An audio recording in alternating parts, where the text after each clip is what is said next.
Hermanos, les invito a que vayamos por favor al Evangelio de nuestro Señor Jesucristo según Mateo capítulo 10. Evangelio de nuestro Señor Jesucristo según Mateo capítulo 10, versículo 1 al 4. Y vamos a ver allí con la ayuda del Señor lo que el Señor quiere enseñarnos respecto al envío de sus discípulos. Dice Mateo capítulo 10, versículo. Vamos a leer desde el 1, pero nuestros versículos son el 5, 6 y 7. Dice: entonces, llamando a sus 12 discípulos, les dio autoridad sobre los espíritus inmundos para que los echasen fuera y para sanar toda enfermedad y toda dolencia. Los nombres de los 12 apóstoles son estos: primero Simón, llamado Pedro, y Andrés su hermano, Jacobo, hijo de Zebedeo, y Juan su hermano, Felipe, Bartolomé, Tomás, Mateo el publicano, Jacobo hijo de Alfeo, Lebeo, por sobrenombre Tadeo, Simón el cananista y Judas Iscariote, el que también le entregó. A estos 12 envió Jesús y les dio instrucciones diciendo: por camino de gentiles no vayáis, y en ciudad de samaritanos no entréis, sino id antes a las ovejas perdidas de la casa de Israel.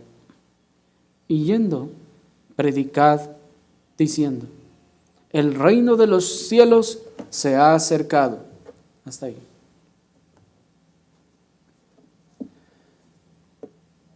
La ocasión anterior, hermanos, estuvimos viendo los primeros versículos del 1 al 3 y vimos el envío que hizo el Señor de los 12 patriarcas del Nuevo Testamento. Y ahora vemos que al comisionar nuestro Señor a estos 12 patriarcas de la iglesia neotestamentaria, nuestro Señor Jesucristo les dio instrucciones específicas a la hora de ir y hacer su trabajo. Él no solamente los envió y les dijo: vayan y prediquen lo que se les ocurra, donde se les ocurra, y hay, pues, conforme vayan andando, hay lo que les dé el Señor, como se dice en ciertos lugares. No, el Señor les dio instrucciones específicas y les dijo allí en el versículo 5: por camino de gentiles no vayáis, en ciudad de samaritanos no entréis, sino id antes a las ovejas perdidas de la casa de Israel.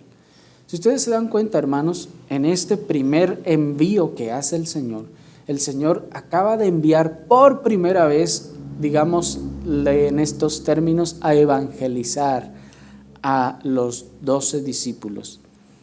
Y los ha enviado dándoles 3 instrucciones. Si se fijaron, la primera de ellas es: por camino de gentiles no vayáis.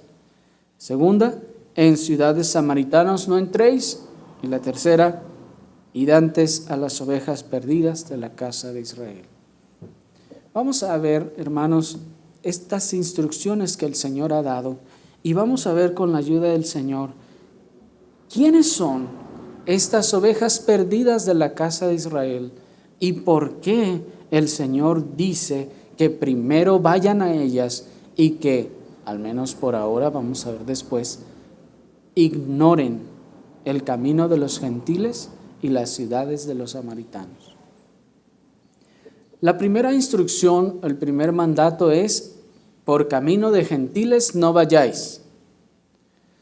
Bueno, en cuanto a eso, hermanos, vamos a decir que, dado el propósito de la ida, de su ir, esto es la predicación del Evangelio del Reino, no debe entenderse la palabra camino de gentiles como algo literal, sino debemos entender que cuando nuestro Señor les dice: por camino de gentiles no vayáis, el mandato es de no anunciar el Evangelio a los paganos, al menos por ahora.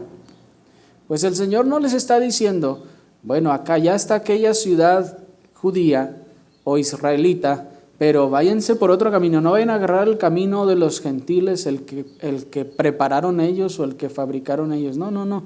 Cuando dice camino de gentiles se refiere a que no vayan a los gentiles.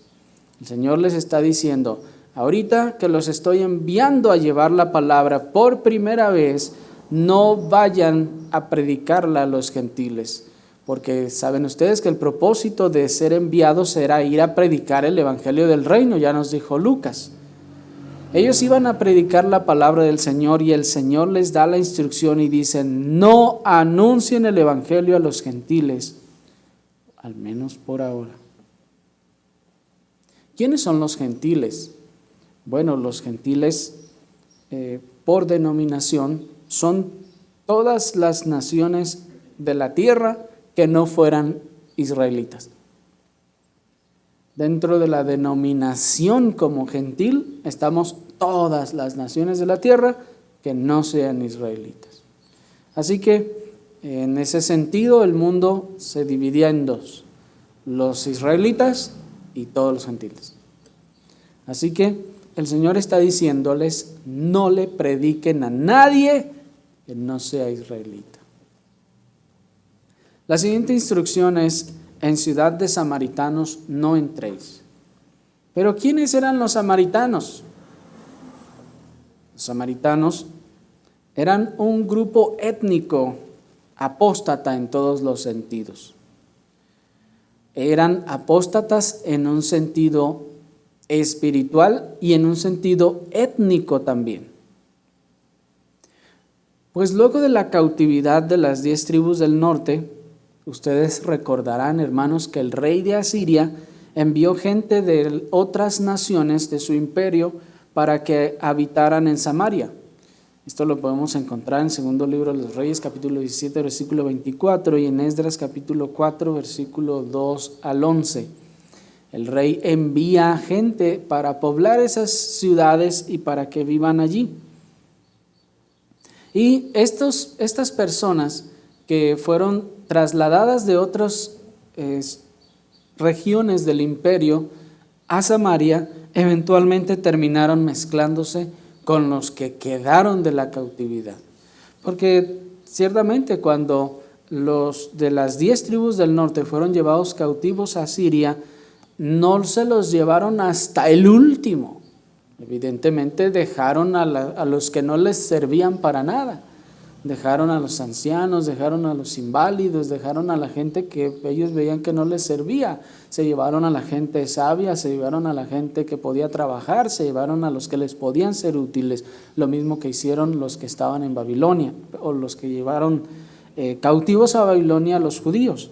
Así que estas gentes que habían sido enviadas de otras naciones llegaron a Samaria, se establecieron allí y eventualmente se mezclaron con los habitantes que habían quedado de las otras 10 tribus. Los nuevos habitantes, hermanos, que llegaron de esas otras naciones, al principio adoraron a los ídolos de sus propias naciones, hasta que luego dice la Escritura que aumentaron los leones a causa de que el país estaba un tanto deshabitado, y estos leones se los empezaron a comer a la gente. Salían los leones y se empezaban a comer a la gente. Y ellos pensaron que la razón por la que los leones salían y se comían a la gente era porque ellos no estaban honrando al Dios de la tierra o al Dios del país. Entonces le escriben al rey de Asiria, al rey del imperio, y le dicen: rey, nos están comiendo los leones y pensamos que la razón es porque nosotros no adoramos al Dios de esta tierra. Entonces resulta, ustedes recordarán, que el rey de Asiria les manda a un sacerdote judío desde la cautividad. De los que fueron llevados cautivos les regresa a uno para que sean instruidos en la religión judía. Entonces, este sacerdote que es regresado para que instruya a los que vinieron de otras naciones y se asentaron en Samaria, entonces el sacerdote les instruye en la religión judía. ¿Me están siguiendo? Les enseña toda la ley de Moisés principalmente. Y bueno, lo que sucede a continuación es que estas personas venían de adorar a sus ídolos, viene un sacerdote, les enseña la ley de Dios, ¿y qué creen que hacen? ¿Abandonan sus ídolos para abrazar la ley de Dios y servirle al Señor? No, hermanos, hacen lo que es típico de la naturaleza humana caída. Sincretizaron el judaísmo y su idolatría anterior pagana en una sola religión. O sea, todo lo que les había enseñado aquel sacerdote que había venido acerca de la ley, lo mezclaron con algunas de sus prácticas idolátricas que traían de los dioses de sus naciones, y entonces formaron como que su propia religión. Según vemos en segundo libro de los Reyes, capítulo 17, versículo 26 al 28, estas personas hicieron entonces su propia religión, su propia forma, según ellos, de adorar a Dios. Y otra de las cosas que hicieron fue que también junto, o más bien con la autorización del rey de Asiria, ellos construyeron un templo para la adoración de Dios en un monte que se llamaba Gerizim, ya que los judíos, cuando habían comenzado a volver de la cautividad, no los quisieron recibir dentro de su religión. Ellos entonces se hicieron su propio templo, y a partir de allí comenzaron pues las pugnas que luego incluso leemos dentro del Nuevo Testamento en los Evangelios, cuando la misma mujer samaritana les dice: ustedes dicen que se ha de adorar ahí en Jerusalén, nosotros decimos que se ha de adorar en este monte, ¿cuál es el verdadero? ¿Sí me explico? Entonces resulta que hay una nación con mezcla pagana y predominantemente pagana, que es instruida en la ley de Dios, en la ley de Moisés, que conoce al Dios de los judíos, y que incluso también está esperando al Mesías de los judíos. Qué cosa tan interesante, hermanos, puesto que ellos ya eran una nación que había venido de otros lugares. Y este hecho de que ellos ahora ya no, según ellos, no seguían adorando plena o totalmente a los dioses de los que adoraban antes, y que ahora conocían al Señor, alguien podría pensar que esto les colocaría en tal vez un paso más adelante del mundo pagano, pero con una gran diferencia de que los paganos no adoraban al Dios de Israel ni esperaban al Mesías, pero los samaritanos sí. ¿Me explico? Todo esto, hermanos, para decir que dentro de las instrucciones que nuestro Señor dio a los discípulos, hay tres grupos. ¿Se fijan? El primer grupo son los gentiles, todos los paganos, y luego el Señor separa aún a los samaritanos y también a los de la casa de Israel. Ciertamente, hermanos, a pesar de que los samaritanos tenían conocimiento de Dios, de la ley, y esperaban también al Mesías, eso no los excluía al final del mundo pagano. ¿Se dan cuenta? Pues cuando el Señor da la instrucción, no les dice: bueno, a los samaritanos háblenles poquito, pero no tanto.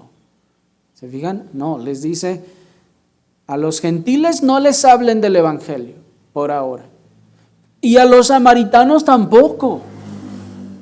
Lo que, hermanos, al final coloca a los samaritanos en el mismo lugar que el resto de los gentiles, excluidos de Dios, de sus promesas y de los pactos.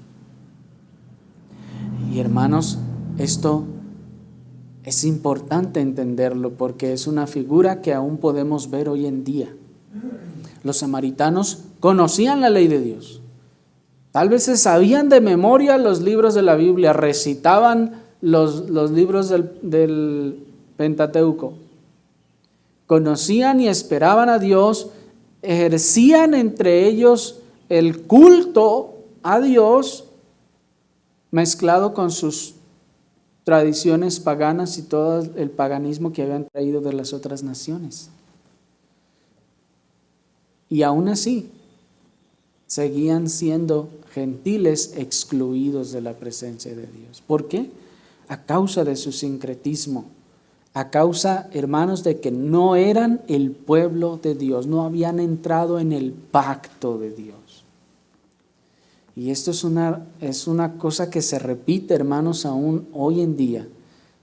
Muchas congregaciones pueden conocer de Dios, pueden tener la Biblia, pueden leerla todos los domingos, pero a causa de su revoltura con todas las idolatrías del mundo y con todas las estrategias y las formas del mundo, entonces se vuelven un sincretismo que les deja fuera del pacto de Dios.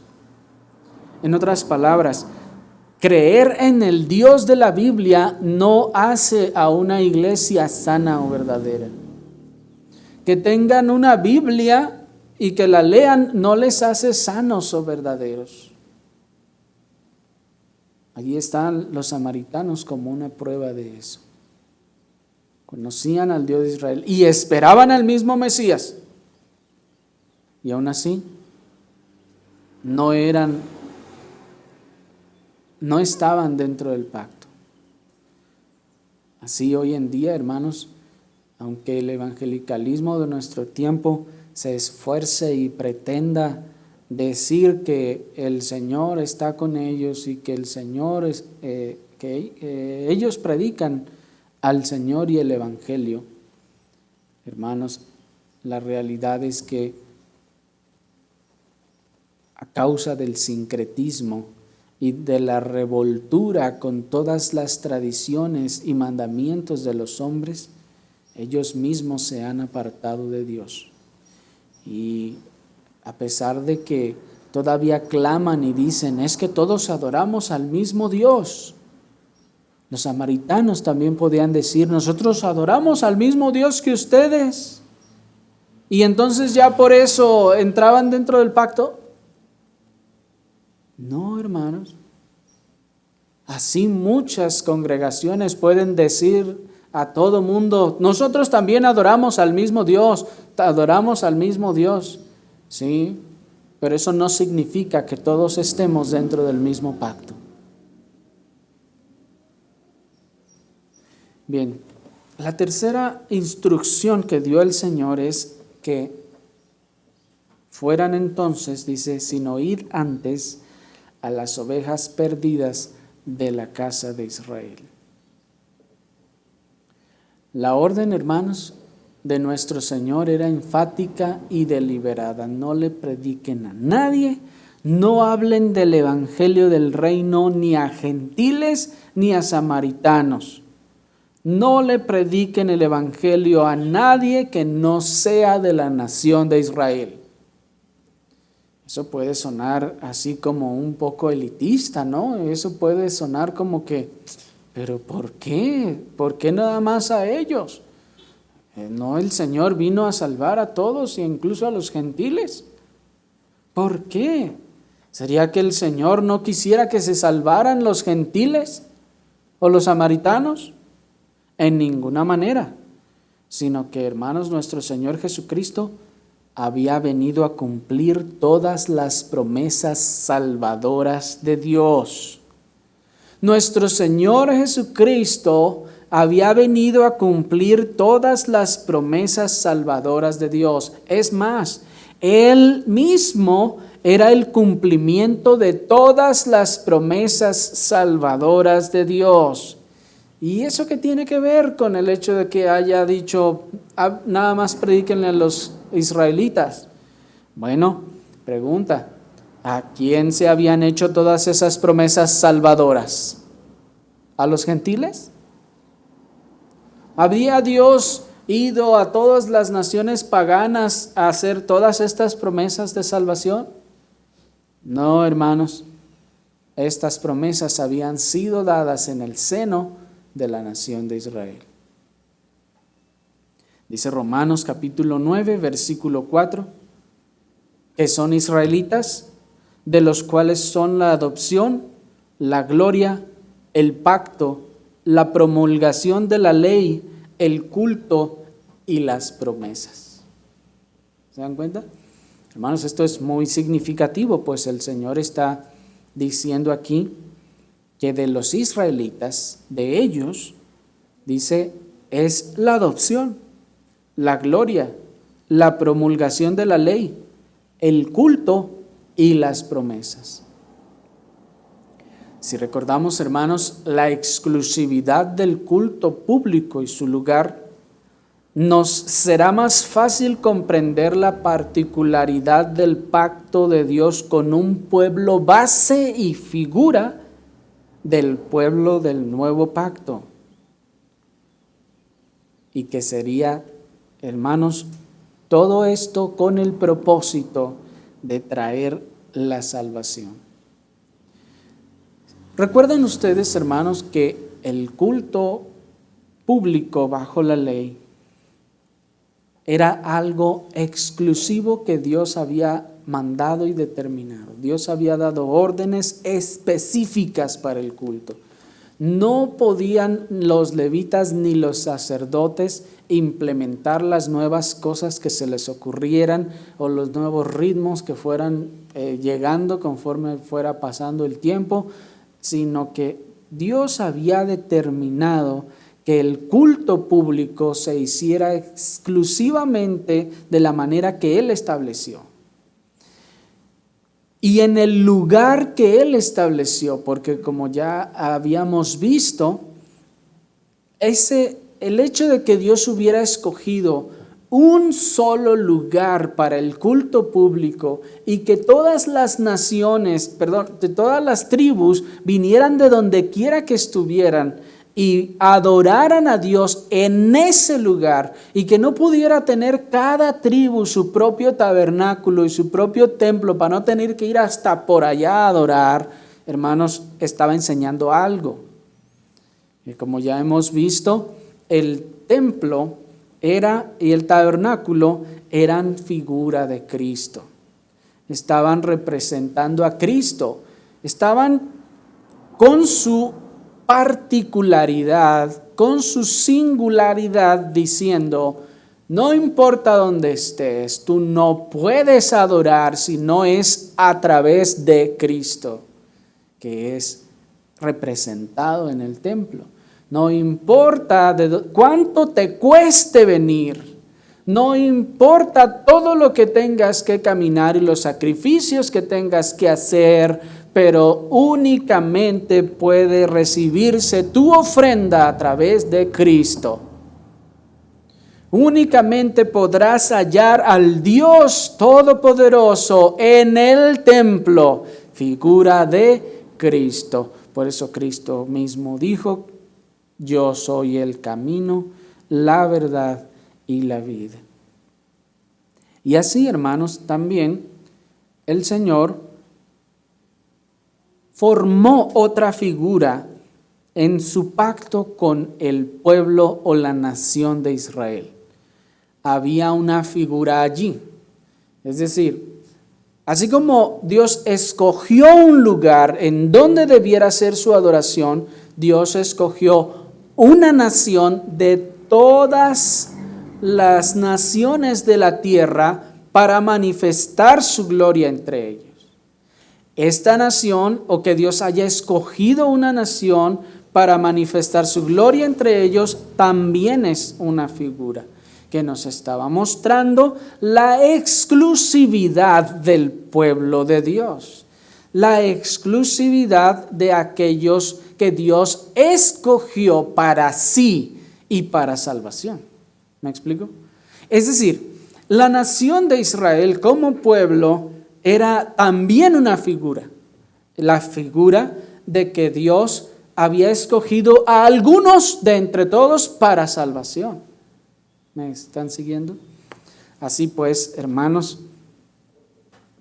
por esta razón, Simeón, aquel anciano que se encontraron José y María cuando fueron a circuncidar al niño, expresó al tener al Hijo de Dios en brazos y dijo, ¿se acuerdan que dijo, Señor, ahora me dejas morir en paz? Porque han visto, dice, porque han visto mis ojos tu salvación, la cual has preparado en presencia de todos los pueblos. Miren la figura que expresa Simeón. Han visto mis ojos tu salvación, la cual has preparado en presencia de todos los pueblos. Es como que el Señor está señalando un solo lugar específico y todos los demás son espectadores. ¿Se dan cuenta? El pueblo en este caso, la nación en este caso es como la plataforma que está al frente y todas las demás naciones son los espectadores que están mirando lo que está aconteciendo allí. ¿Me explico? Ahí está entonces también una idea de exclusividad. Así era necesario entonces que las promesas hechas al verdadero Israel tuvieran entonces un perfecto cumplimiento entre ellos. ¿Me explico? Pues Dios había escogido a esa nación de todas las naciones. Dios había dado a ellos, como ya vimos, la adopción, la gloria, el pacto, la promulgación de la ley, el culto y las promesas. Entonces, ¿cómo se vería o cómo sucedería que el Señor les ha escogido de todas las naciones, les pone como figura del pueblo salvado de Dios, el pueblo de Dios al que Dios ha tomado para sí para salvarlo, y luego viene y efectúa sus promesas allá en China, del otro lado del mundo? ¿Me explico? Es algo fuera de razón. Dios había dado pues todas estas promesas y todo su pacto, toda la promulgación de la ley, el culto y todas las figuras eran y fueron hechas y representadas a través de aquel pueblo, de aquella nación. Por lo que era necesario que todas esas promesas hechas al verdadero Israel tuvieran un perfecto cumplimiento en ellos. Por eso nos dice el apóstol Pablo ahí en Hechos capítulo 13 versículo 46, entonces Pablo y Bernabé, hablando con denuedo, dijeron: a vosotros a la verdad era necesario que se os hablase primero la palabra de Dios, mas puesto que la desecháis y os juzgáis, no os juzgáis dignos de la vida eterna, aquí nos volvemos a los gentiles. Miren, hermanos, el apóstol Pablo, entendiendo el plan y el propósito de Dios, dice el apóstol junto con Bernabé: a vosotros era necesario que primero se os hablase. ¿Por qué? Porque Dios dio todas estas promesas de este evangelio que les estamos predicando, las dio a ustedes y entre ustedes. Y entre ustedes se habría de manifestar. Ustedes serían el escenario que Dios escogió para manifestar el cumplimiento y el cenit de su obra salvadora a todo el mundo. ¿Me explico? Y entonces era necesario que esto fuera entre ustedes. Por eso era necesario que aquel pueblo al que se habían hecho las promesas a las que se refiere Romanos capítulo 9 versículo 4, se le cumpliera lo prometido a ese pueblo.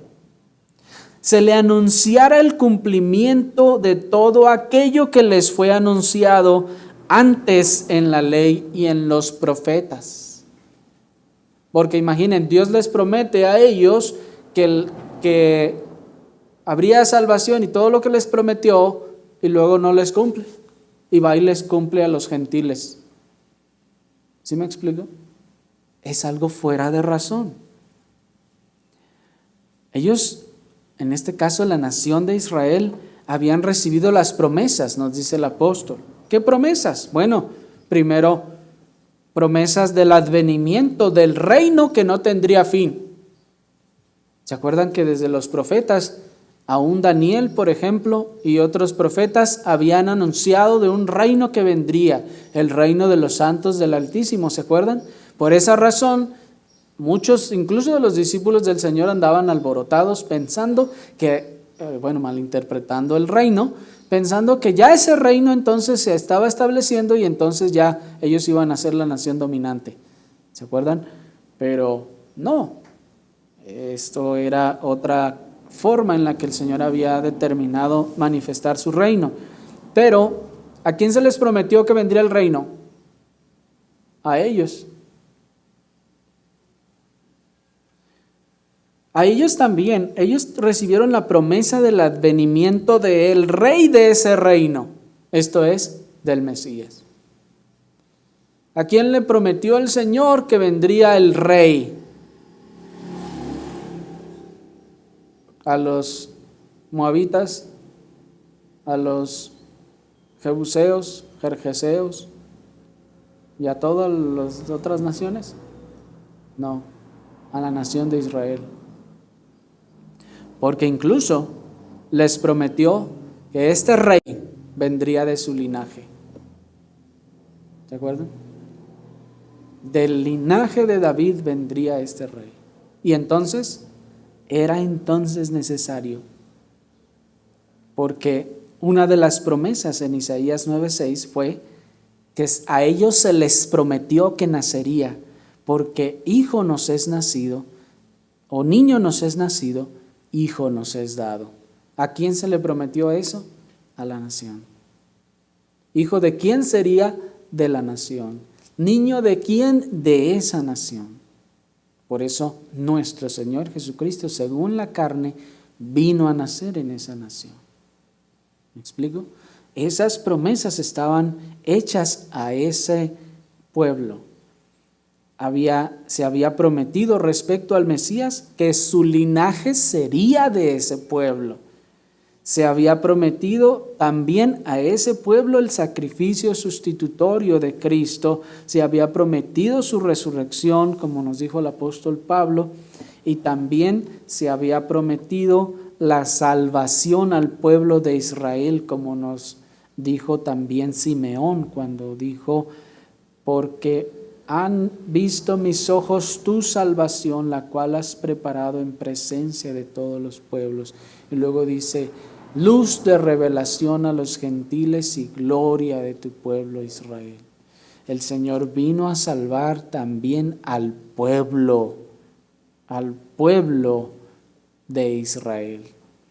Cuando decimos al pueblo de Israel, no estamos hablando de la nación entera, no, sino al verdadero Israel. Pues hermanos, vamos a ir viendo que aún dentro de esta nación judía, Dios había escogido a los suyos también para salvación. Dios pues entonces había prometido a esa nación el cumplimiento de todas las figuras de la ley ceremonial. De tal forma que cuando el Señor selecciona y envía a los 12 apóstoles, les dice: vayan a los israelitas y díganles que se está cumpliendo todo lo que se les prometió hoy. ¿Me explico? Ese era el mensaje que iban a ir a llevarles. Iban a ir a decirles, no a los gentiles, porque ellos ni sabían ni qué. Iban a ir a decirles no a los samaritanos, porque ellos estaban en otro rollo. Iban a ir a decirles a los judíos, a la nación de Israel, todo lo que hemos estado representando en el culto ritual se está cumpliendo hoy ante nuestros ojos. Vengan y véanlo. Ese era el mensaje que eran enviados a dar. ¿Me explico?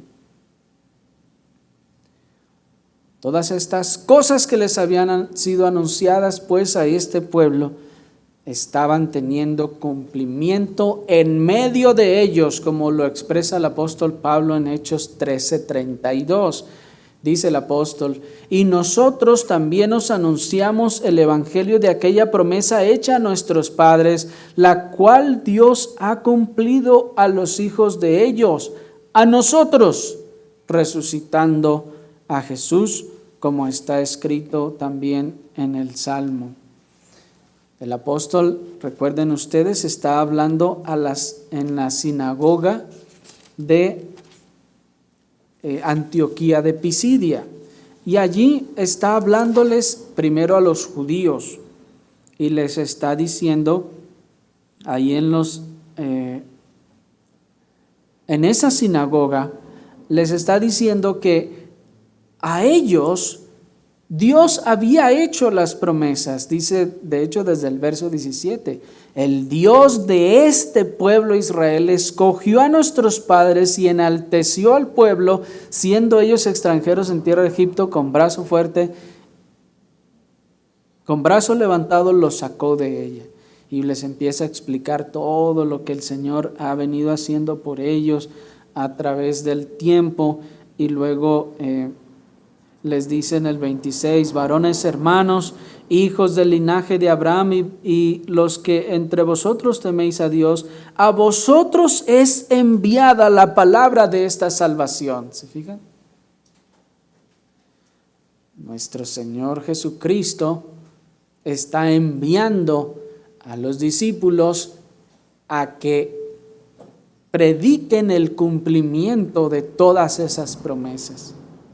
Por eso dice el mismo apóstol en el 27, porque los habitantes de Jerusalén y los gobernantes y sus gobernantes, no conociendo a Jesús ni las palabras de los profetas que se leen todos los días de reposo, las cumplieron al condenarle.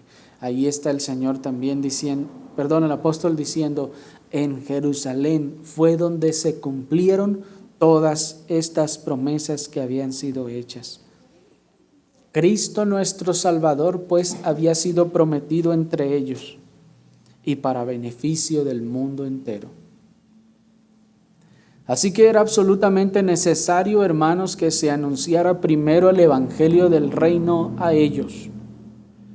Era necesario que se les avisara a ellos primero la llegada de ese reino que se les había anunciado a ellos que se establecería. ¿Sí me explico?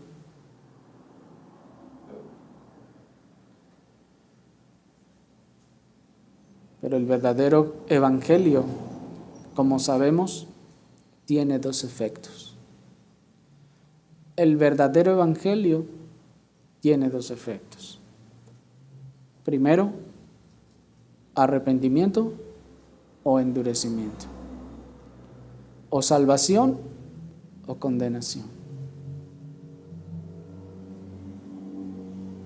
Cuando el verdadero evangelio es predicado, o nos incomoda y nos hace enojarnos y endurecernos, o nos doblega y nos hace arrepentirnos. De allí la advertencia que el apóstol Pablo da a los judíos privilegiados de recibir primeramente este mensaje evangélico, y les dice en el versículo 40 y 41, mirad pues que no venga sobre vosotros lo que está dicho en los profetas.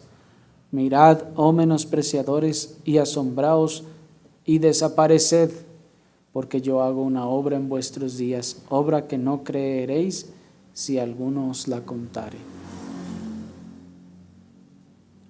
Las asombrosas gracias del evangelio sonarían para ellos, para estos judíos, sonarían como alocados delirios en las mentes legalistas de estos hombres, habituados a atribuirle poderes a sus rituales, habituados a pensar que las cosas externas o que el cumplimiento de las cosas externas les estaba dando salvación. A estos hombres legalistas que pensaban que por su buen comportamiento, por sus buenas obras, tenían ya seguro el cielo, cosa que piensan aún la nación de Israel, los judíos hasta este tiempo.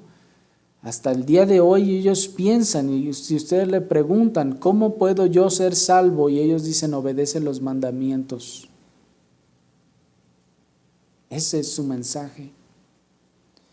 Llega el mensaje del Evangelio y les dice, como el apóstol Pablo les dice, que en Cristo, de todo aquello de lo que no pudiste ser justificados por la ley de Moisés, en Cristo es justificado todo aquel que cree. Y dicen ellos, ¿qué? ¿Y mis obras y todo el esfuerzo que he hecho tantos años? ¿Todo lo que me he aguantado todos estos años? Tanto que me he esforzado para esto y para el otro, ¿de nada sirvió? Ellos tenderían entonces a menospreciar el mensaje evangélico de la sola fe. ¿Cómo? O sea, nosotros judíos por miles de años que hemos venido guardando la ley, que hemos venido esforzándonos todo este tiempo, y vienes y nos dices que la salvación es solo por fe. ¿Qué mensaje es ese tan fácil? Dice el legalista. Ellos tenderían a burlarse del mensaje evangélico de solo Cristo. Y de hecho sucedió, y aún en el libro de los Hechos, pues ellos mismos decían, ¿qué me estás diciendo? Que por uno que crucificaron, entonces yo voy a ser salvo. Si me he esforzado estos 50 años de mi vida para mantenerme santo y puro. ¿Me explico? Ellos despreciarían una salvación por sola gracia, porque dirían, y como dicen todavía hoy en día, ¿y entonces dónde quedan mis obras? Entonces, ¿dónde queda mi obediencia? Si la salvación es por gracia, entonces ¿dónde queda mi obediencia y mi esfuerzo? Y cuando usted le dicen la basura, dice, ¿está loco? No ustedes están locos. No, eso es libertinaje.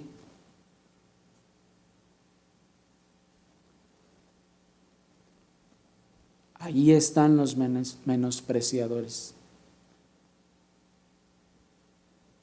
No serían capaces de aceptar que la salvación de sus almas, en la salvación de sus almas, solamente Dios tendría la gloria. Ellos querían gloria para sí. Querían poder decir, le eché ganas y llegué. Por eso, hermanos, a veces eso de decir que le andamos echando ganas, no es muy de gracia que digamos, El Señor nos ayude. La terrible consecuencia, hermanos, de el menosprecio de estos judíos, de estos israelitas, sería su propia desaparición. Sería su propio desgajamiento del olivo natural, su propia exclusión de los planes de Dios en la iglesia del Nuevo Testamento. El apóstol, al ver que los judíos empiezan a arrugar la cara y no les gusta lo que están oyendo, les dice el apóstol, espérense, cuidado, no les vaya no se vaya a cumplir las palabras del profeta en ustedes que dice, oh menospreciadores, asombraos y desapareced. ¿Se fijan? Qué amenaza tan terrible. Desaparecer, así como quedar desintegrados en un instante. ¿Por qué? Porque al oír este mensaje lo despreciaron y dijeron, ¿eso qué? Esa es una locura.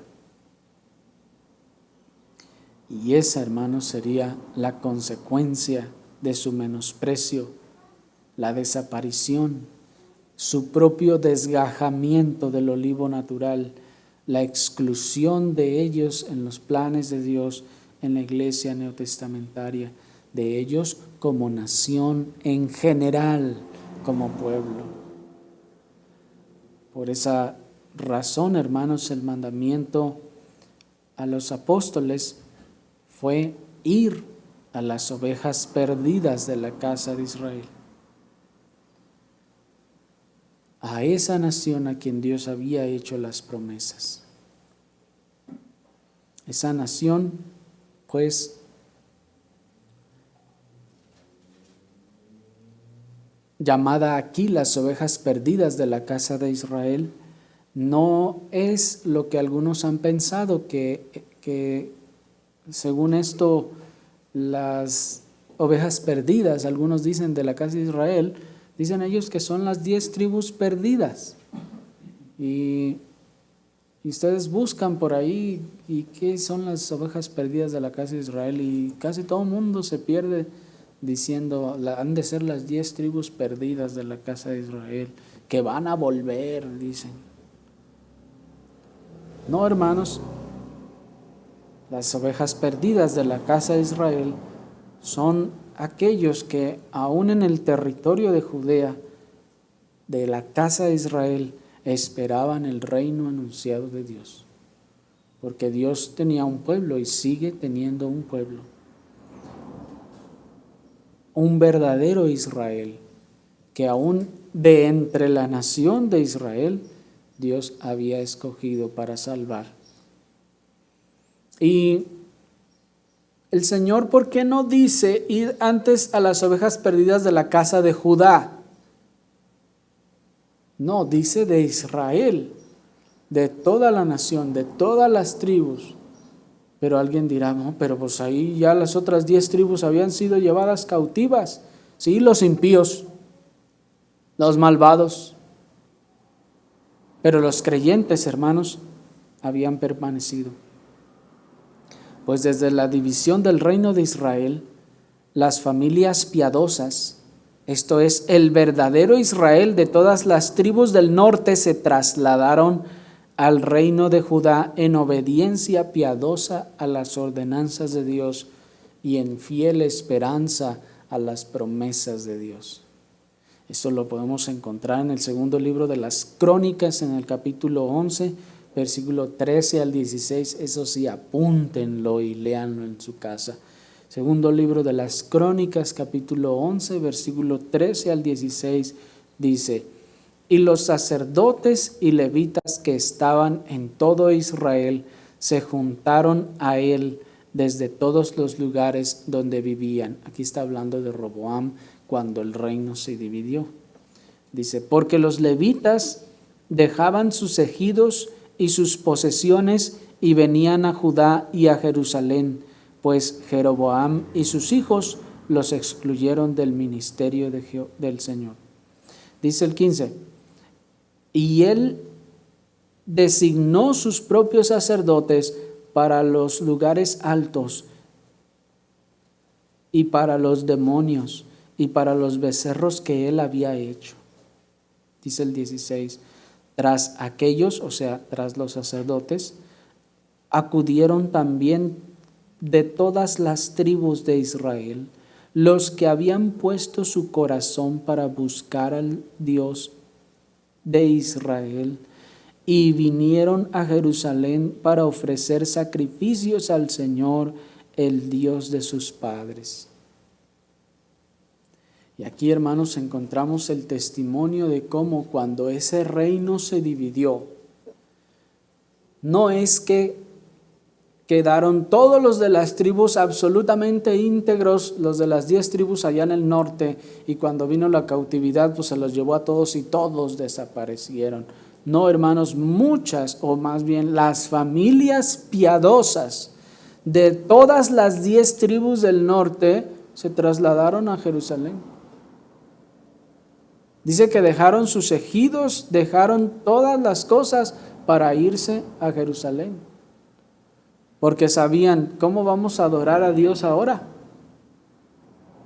Ellos entendían, por ejemplo, el culto. A ver, pero si Dios dijo que solamente se podía adorar allí, y si nos dividimos ya, ¿cómo vamos a adorar acá? Ni modo que hagamos nuestro propio templo. Y mejor se fueron a Judá. ¿Me explico? Tanto levitas como de todas las tribus de los que temían a Dios se fueron para allá. Y probablemente si a alguno le hubiera quedado duda, cuando Jeroboam hizo los lugares altos, se hizo los becerros y les dijo, vénganse, vamos a adorar a los becerros. Más de alguno ha de haber dicho, no, pues mejor vamos a Jerusalén. ¿Me explico? Y los que se quedaron a adorar a los becerros, ¿ustedes creen que eran del verdadero Israel? ¿Que amaba y buscaba a Dios? No, hermanos, pues imagínense, venimos de allá, de todas las consecuencias de la adoración del becerro, y luego viene y nos dice, adoren al becerro. Solamente un impío, incrédulo, diría, está bien, vamos a adorarlo. ¿Me explico? La figura que representaba el culto público bajo la ley condenaba pues todo tipo de adoración pública en otro lugar que no fuera el tabernáculo de Dios, el lugar que Dios escogió, pues como ya vimos, era tipo y figura de Cristo.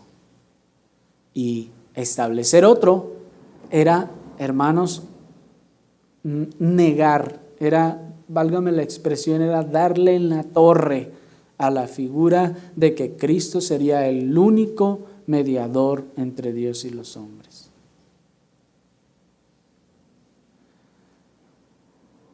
La desconcertantemente accesible voluntariedad de las 10 tribus del norte para adorar a los becerros de oro que construyó Jeroboam hace claro la condición de ese pueblo. No nos queda duda. Si al hacerles el becerro y decirles vengan y adoren, ahí van, hermanos, ¿qué más duda tenemos de su impiedad?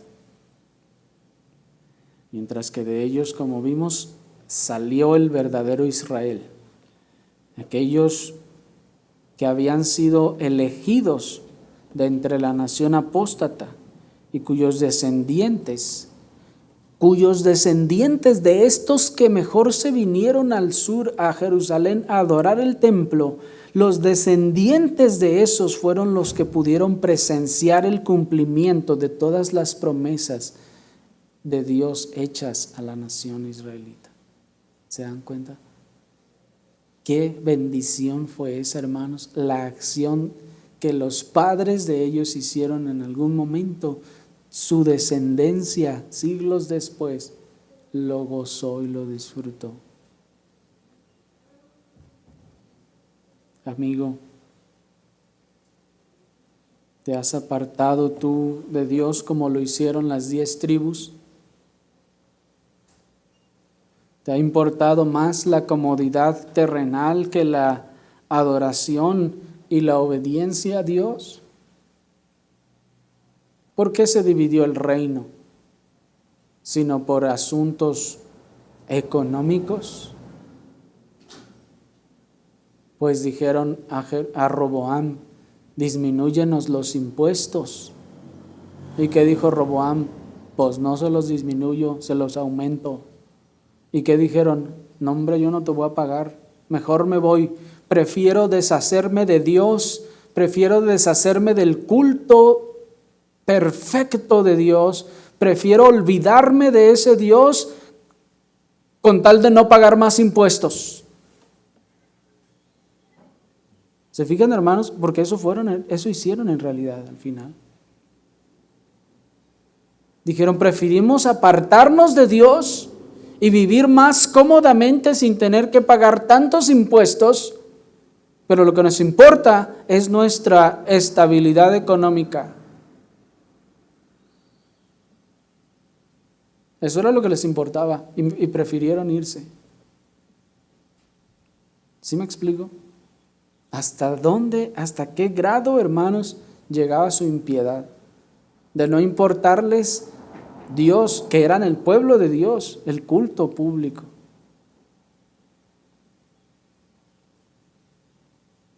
¿Te ha importado así a ti más la comodidad terrenal que la adoración y la obediencia a Dios? ¿Has dado más importancia a tu orgullo que al reino de Dios y te has alejado de la iglesia? Arrepiéntete, arrepiéntete ahora, renuncia a tu orgullo, renuncia a las comodidades terrenales de este mundo si son estorbo para que busques a Dios.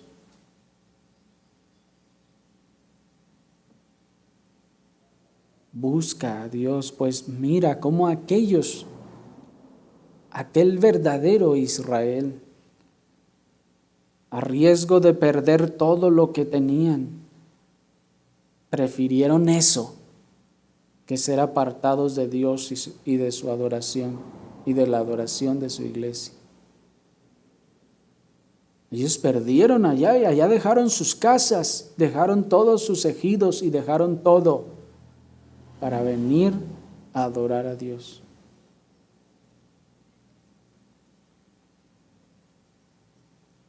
Haz tú como los que estuvieron dispuestos a dejar sus casas, sus ciudades, los que estuvieron dispuestos a dejar sus trabajos. Haz tú como los que estuvieron dispuestos a dejar todos sus familiares para venir a adorar al Dios verdadero.